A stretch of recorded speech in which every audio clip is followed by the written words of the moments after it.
Welcome back to another video. In today's video, we're going to be watching some YouTube videos with some creepy analog horror or some creepy school videos. Let's watch some creepy school videos.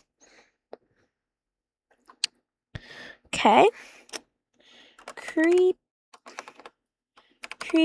school vids. I hope you guys enjoy. Now that I have a face cam on my PC, I'm actually using my phone right now and I'm streaming it. It's only at 1080p or 720, I kind of forgot. So yeah.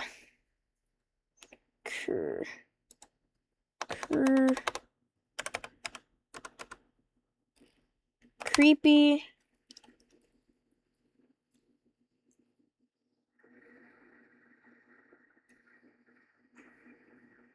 So my microphone's making noise, but Whoa.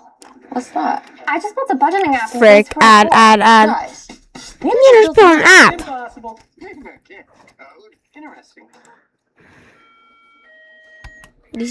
So I'm gonna part 1 and part 2. Part 1 will be the first 15 minutes. The next part will be the next 10 minutes, I think. This video's I went to a somewhat typical high school. Not in a traditional American suburb, but a more rural set high school. Some kids go to schools with graduating classes of 500 to hell, even 1,000 kids. Sorry. My school had, I think, a little less than 200 kids in my graduating class. It was the kind of high school where even if you weren't friends with someone, you still knew them by face. That's my elementary school. There's less than 300 kids in the whole elementary school, K to 5. So, you know one person, you know everybody. Walking down the hallways, you'd know basically 99% of your peers, at least in your own graduating class. Coming from a quiet town, there weren't a lot of crazy news stories, really. It was pretty uneventful there. What we did for fun after school was actually go out and play sports and ride our bikes around and stuff like that. This was 17 years ago, though, so I guess things may be a lot different these days for kids. Another thing I always felt that was unique about our school was that there didn't really seem to be any bullying for the most part. That's cool. There's no bullies in my school. It's elementary school, so. Were having their lunch money stolen. When I think back now, I can't really name a single kid from my graduating class who could be labeled as a bully. Sure, there were kids who just tease others, but nothing too serious. Of course, there were quiet kids in our grade, like every school has. Yeah. But there was one kid in my grade. Short you, microphone. At all. I'm gonna just name him Luke for this story. He wasn't even a weird-looking kid or anything. He seemed pretty nice to people who went out of their way to interact. Oh, by the way, we're gonna subscribe and like to Mr. Nightmare. Had kids from all 4 grades in it. Luke and I were juniors when this happened. This elective was a computer class, and back when this happened, I like the electives. computer rooms in our high school were still rocking those big, bulky box computers. I remember the layout of this classroom. There was the aisle in the middle, separating 2 columns of tables, and the 2 columns had 4 rows each. Each row had 4 seats, and each student had their own computer. This class wasn't full, so there were probably 26 filled seats out of 32. Luke always sat in the second row in the further seat to the left with no one next to him, as everyone else sat with people they knew from their respective grades. Yep. Unfortunately, not long into the semester, the seniors in the What are you class even doing, started computer class? collectively Just play picking on Luke. games and learn? I don't By know. this, I mean some of the seniors would make jokes about how quiet Luke was, that it was scary when the teacher would ask certain things. For whatever reason, our It's almost teacher like never stood up quizzes. for Luke and told them to cut it out. The teacher was a bit of a pushover from what I remember. Maybe that was why. As the semester went on, it got a little worse. I remember at one point seeing a small piece of paper fly from the back row from the seniors right I to don't the like back of paper Luke's balls. head. I remember he turned around and had this very telling look. The seniors continued to That's make not fun. good. One of them saying, "Wasn't me," and blaming one of the other seniors. The look on Luke's face just looked like a mix of sadness, anger, and just defeatedness. That's not good, y'all. I genuinely felt bad, but I didn't get involved. Eventually, one day I saw Luke sitting on a curb not far from the high school after school ended one day. Shooter? I passed by him as I was walking to my car. I have an early birthday, so I was driving around halfway through junior year. Given we were in a quiet area, no one was exactly walking distance from school. The fart. So I did the right thing and said, "What's up?" and asked if he needed a ride home. His face literally lit up a bit as he said yes. We walked to my car, and from there on, he guided me to his house. It was about a 10-minute drive to his house. We talked a lot during that car ride. I told him he should just ignore the seniors in our computer Stop your class. microphone. I He hate said you. they're a bunch of deadbeats anyway. He said they're not the only ones that he's sick of. He Hmm? implied that he deals with people picking on him in multiple classes, which honestly made me feel pretty terrible for him. In those 10 minutes, I felt like I learned a lot about Luke and got to know him as a person just a bit, and he seemed like a decent kid. As I dropped him off, I made a comment to him about how close we lived, and then we said goodbye. Every day in class after that, we'd say hey to each other, but admittedly, I unfortunately never got involved whenever he got picked on. Well, one day, Luke didn't show up to class. Computer class was fourth period. It wasn't until seventh period English that an announcement came over the loudspeaker saying, "Lockdown, this is not a drill." I remember everyone looking around nervously, and I remember our teacher looking the most nervous. She ran to turn off the lights and told everyone to hurry to one corner of the room. Seeing how nervous our teacher was only made all the students even more nervous. We sat with the lights off for a long time. It had to be 20 to 30 minutes until there was another message on the loudspeaker. It was the principal, explaining that there was someone in a mask carrying a black duffel bag trying to get into the school. Our school had really good security, and when someone spotted that person approaching the school with what could only be assumed to be guns or any kind of weapons in that duffel bag, the doors were all locked. The school day was cut short after that once a few police cars were on the scene. I remember it being a Friday, so I took a few of my friends home to my house so we could hang out. I'd be lying if I said I remember the small details thereafter of that day, but I think it was that same night that I woke up in the middle of the night to light tapping at my window. When I saw the domain was available, Dad. trademarking it and going with it. Cup of hug. Savannah. And I could see someone on the other side of the class. I started freaking out, and before running to get my dad, I took a closer look and then said, "Who is it?" I heard Luke's voice as he said his name. I felt like my heart dropped a second time. I went over to the window and lifted it just a crack. I said, "What are you doing? How did you find me?" And he said through the window, "I tried to do something bad." And it instantly clicked.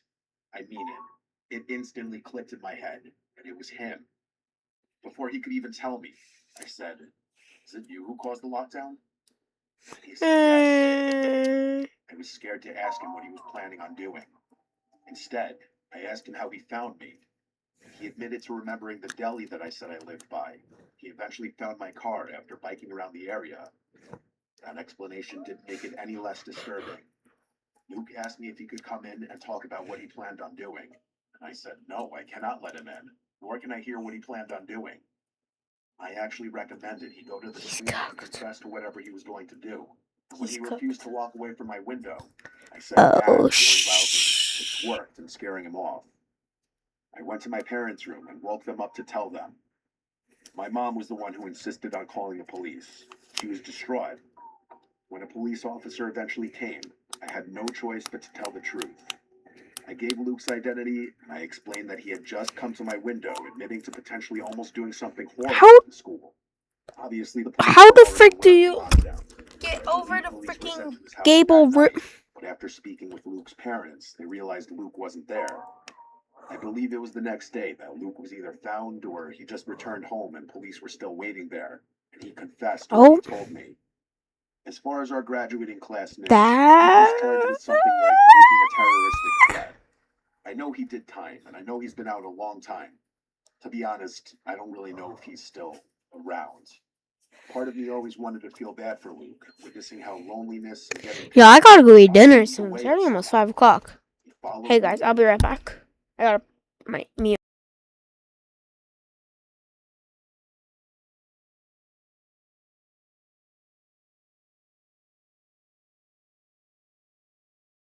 Guys, I'll be right back.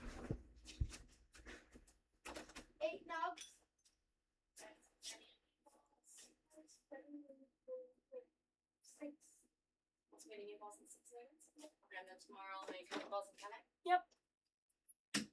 Sorry, guys.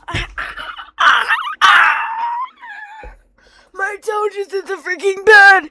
Oh! Oh! Would not recommend. Simply because I showed him an act of kindness. Something I unfortunately believe nobody else showed him. Still, the fact that he admitted to bringing a gun to school with a mask hurt. on, That even hurt. if he didn't admit to intending on carrying out the implied threat, I can't fully believe Will not he recommend. came to the school with a gun just to scare people. I think he for a Stop. split second had a horrible plan and got cold feet and regretted it. I just hope Luke eventually got the help he needed. Okay, this is gonna be our last story. When this one's over, I'm hoping I'm able to finish this lesson. Back when I was in 5th grade. If you remember that year, you probably remember all the killer clown sightings that were happening around the country. LOL. At the time, it was all over the news and social media. Most adults thought it was just some dumb trend or prank, but for young kids, it was actually pretty scary. It was a normal day at school. I went to an elementary school in a quiet suburban area where I still live. Nothing weird ever really happens here. It was around 1 p.m., I'm guessing, because it was closer to the end of the school day. We were in class working on some random assignment. The classroom was quiet, except for a few people whispering. Then, one of the students in my class suddenly said out loud, "There's a clown outside." I still remember her high-pitched voice as she said it. Some of us stood up and looked toward the window. And yeah, there really was a clown outside. He was standing just a few feet away from the window, facing our classroom directly. He was wearing a baggy, dirty red and yellow clown suit and had white face paint with black around the eyes. He was smiling and staring in at us with this big fake grin. After a few seconds, he started waving slowly. That's horrifying. Some of the kids thought it was funny and laughed. Others were clearly freaked out. Our teacher, Mrs. Riker, walked over to the window, looked at the guy for a second, and then said through the glass, loud and annoyed, "Excuse me, classes are in session. You need to get out of here." The clown didn't react at all. He just kept standing there, smiling and waving. Mrs. Riker told us all to sit back down and said she was calling the front office. She picked up the corded classroom phone and then walked into the hallway with it and spoke quietly. The phones in the classrooms were always next to the door, so that's how she was able to walk outside the room with it. She came back in moments later and then hung up. She walked over to the window and shut all the blinds after she saw that the man in the clown costume was still there, doing the same creepy waving motion, smiling, and general clownish mannerisms. Not even 2 minutes later, the principal's voice came over the loudspeaker. "Staff, please get your classrooms into lockdown formation." There was a sense of urgency in the voice that, looking back, was probably to alert the teachers that it wasn't a drill, without causing all the kids to go into a panic. That's when it got serious. Mrs. Riker rushed to turn off the lights and told us all to get under our desks. She pulled the door Why the shut frick and locked under it. the desk? Everyone was Somebody coming through the door.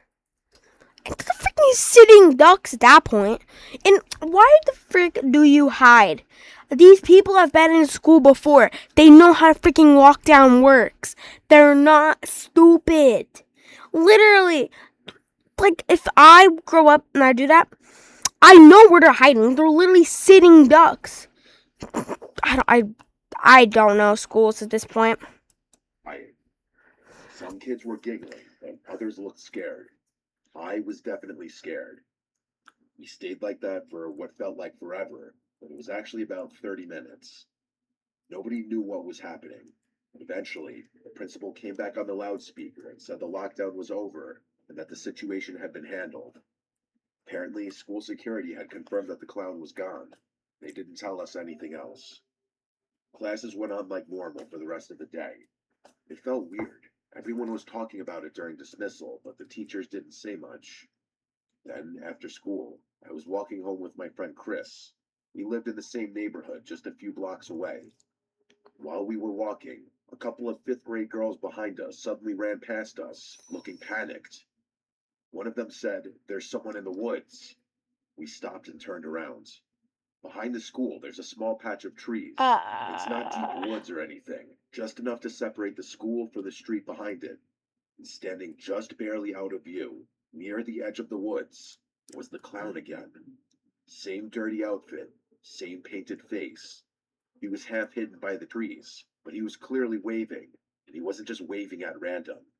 He was doing it slowly, directly at the girls who had just passed us, like he was trying to call them over. Chris and I didn't say anything. Oh, We just ran. sharp. I don't know what happened after that, but I told my parents as soon as I got home. They called the school, and later I heard from another kid that the police were called again and patrolled the area, but they never found anyone. To this day, nobody knows who that guy was, and I don't know if he was just trying to scare some kids or if he were planning something worse. But what freaks me out the most is that he came back after the lockdown, and he waited, hidden in the trees, watching kids go home. Why would you dismiss the kids like that? Oh my gosh, bro. Okay. Well, that's going to be the end of today's video. I hope y'all enjoyed. And remember, stay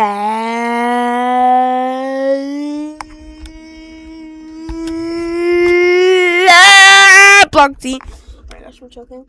Can you tell my microphone to stop falling? Okay, guys.